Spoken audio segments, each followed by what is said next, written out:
গেল কয়েক দশকে বাংলাদেশের সবচেয়ে কাঙ্ক্ষিত এবং আকাঙ্ক্ষিত কোনো অপেক্ষার যদি কোনো ম্যাচের কথা বলি সেটা কিন্তু বাংলাদেশ-ভারত এই ম্যাচ। সেটার কারণটা আপনারা খুব ভালো করে জানেন। কারণ একটাই, সেটা হচ্ছে হামজা চৌধুরী। কারণ ১ম বারের মতো লাল সবুজ জার্সিতে বাংলাদেশ দলের হয়ে খেলবেন হামজা চৌধুরী ভারতের বিপক্ষে।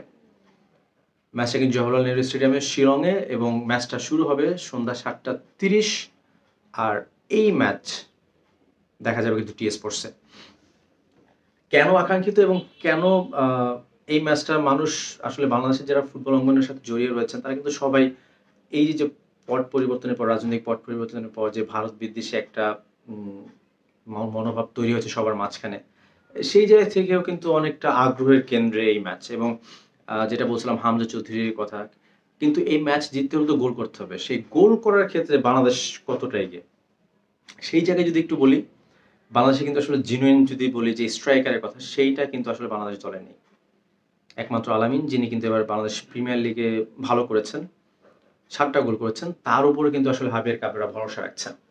এবং তার গোল করতে হলে কিন্তু বল বিল্ড আপ করার ক্ষেত্রে মিডফিল্ডারের কিন্তু অনেক বড় ভূমিকা। সেই জায়গায় কিন্তু হামজা চৌধুরী একটা ট্রাম্প কার্ড হতে পারে এবং জামাল ভুঁইয়া যদি বলটা ঠিকঠাক মতো সাপোর্ট করতে পারে এবং বল তৈরি করে দিতে পারে, তাহলে কিন্তু বাংলাদেশ জয়ের সম্ভাবনা রয়েছে ভারতের বিপক্ষে। আমরা যদি বলি সুনীল ছেত্রীর প্রায় কিন্তু এই ম্যাচটা আরো বেশি উপভোগ হবে। কারণ কিন্তু Cristiano Ronaldo, Lionel Messi, Ali দাই তারপরে কিন্তু সুনীল ছেত্রীর গোলের রেকর্ড আন্তর্জাতিকভাবে। তো তার কিন্তু সেই গোল করার ক্ষুধাটা এখনো আছে। ৪০ বছর বয়স, তবুও কিন্তু তিনি ফুরিয়ে যাননি। তো সেটা কিন্তু তাদের যে ভারতীয় কোচ মার্কোস তিনি কিন্তু বলেছেন প্রেস কনফারেন্সে যে আমাদের সুনীল ছেত্রী ব্যাক করাতে কিন্তু তাদের দলটা কিন্তু ব্যালেন্স। দু দলের আগে একটু যদি দেখি যে দু দলের পরিসংখ্যান কি বলে।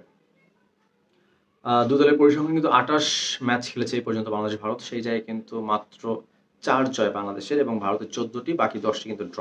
তবে সবশেষ যে ৫ বারের মুখোমুখি সেই জায়গায় কিন্তু বাংলাদেশ এবং ভারতের ৪ টাই ড্র হয়েছে, ১ টা জিতেছে ভারত।